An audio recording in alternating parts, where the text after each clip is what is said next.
Unicorn chat app Tango shuts down its e-commerce feature. Jeff Bezos and Elon Musk have a rocket pissing contest on Twitter. Square readers are now supporting Apple Pay, and more. It's Tuesday, November 24th, and this is Crunch Report.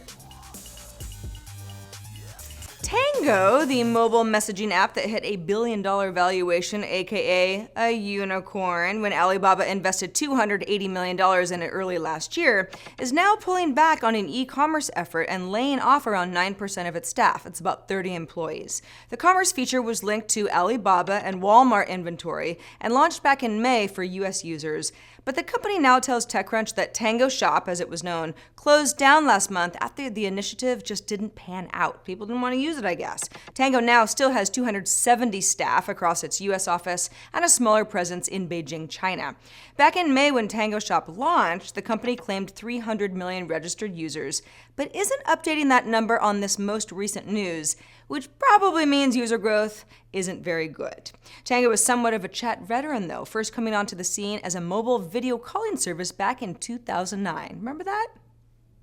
You know how Jeff Bezos has that space company, Blue Origin? We've talked about it before. Well, things appear to be going pretty well. Blue Origin's New Shepard vehicle flew to space, specifically reached its suborbit test altitude of 329,839 feet, and then successfully landed vertically at the launch site in West Texas. Good work! Bezos tweeted of the feat, "The rarest of beasts, a used rocket. Controlled landing not easy, but done right, can look easy." Good tweet. Elon Musk, whose competitor company SpaceX has been very publicly attempting some similar milestones, first congratulated Bezos on Twitter, which was very nice of him. But then he kind of kept going and took the opportunity to explain that space and orbit aren't really the same thing. And then he got into Mach 3 versus Mach 30. And then he mentioned SpaceX's Falcon 1 Grasshopper. And in general, just let all of us know that SpaceX did everything that Blue Origin did, and they did it first. Billionaire space CEOs splitting hairs about vertical takeoff and landings. It is indeed a wonderful life.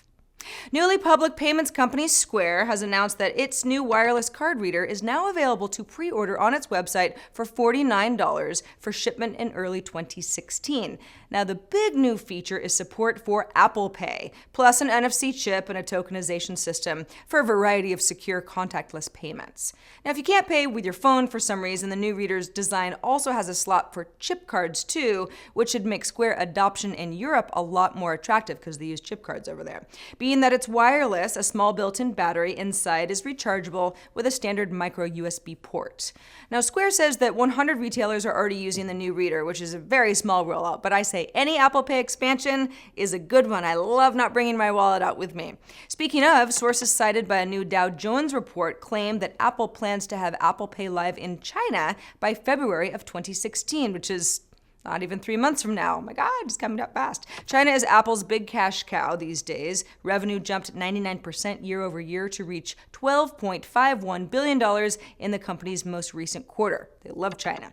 Alipay and Tencent's WePay, which is the payment service inside the very popular WeChat app, are currently the frontrunners in China's mobile payments race. So we'll see how things change. It took me a while to warm up to Twitter's 6-second looping video app Vine when it launched a few years ago, but I have come around. Vines are fun, they're cool, they're educational. And today, Vine is letting us all discover new Vines that have things in common with the Vines that we already like. So, say that you're browsing a channel, or maybe you're just browsing through your own feed. You can now swipe left on a Vine and see some more good stuff. So for me, that would be cat butts. For you, maybe Justin Bieber. You might like him, it's fine. It doesn't always work, but it's helping me discover stuff that I wouldn't see otherwise, so I think it's a pretty fun feature. Vine actually launched a similar Vines feature back in October for Android and then iOS, so you might be like, hey, didn't they already do this? They did, but the swipe left feature is the new part, instead of having to click the similar Vines tab under the post. So good for discovery, for sure. And Vine's app is now Apple Watch compatible as well. If you're seriously into Vine, you can even add Vine as a watch face that will show your account's total loops. 'Tis the season to buy junky gifts for people who probably don't want them. Do you feel like doing that? I don't. Luckily, companies like Magic, Operator, Fetch, Echo, Butler, even Facebook are all testing out messaging-based virtual assistants that help you buy a lot of things, gifts or restaurant reservations or airline tickets, the sorts of things that take time and you might not feel like doing yourself. And now Google's trialing its own SMS-based alerting service with a special focus on helping holiday shoppers in the US find the best deals. The company announced this in a Google Plus post that it would be adding the service earlier this month. Nobody really noticed, though. Today, the blog Google Operating System, no relation to Google, just a blog, noticed a new option to subscribe to some Black Friday phone deals on a mobile phone after a related search. So that could be helpful if you just want to keep tabs on something that you want to buy. Now, Google explains that these deal alerts are actually an AdWords option that's being trialed with a limited number of advertisers, but the company isn't saying what the ad pricing is or which companies are participating. Not yet, anyway. And that is the report for today. I'm Sarah Lane. Crunch Report airs every weekday at 7 p.m. Eastern, 4 p.m. Pacific on TechCrunch.com. You can also find us on iTunes and on YouTube as well. We'll see you tomorrow.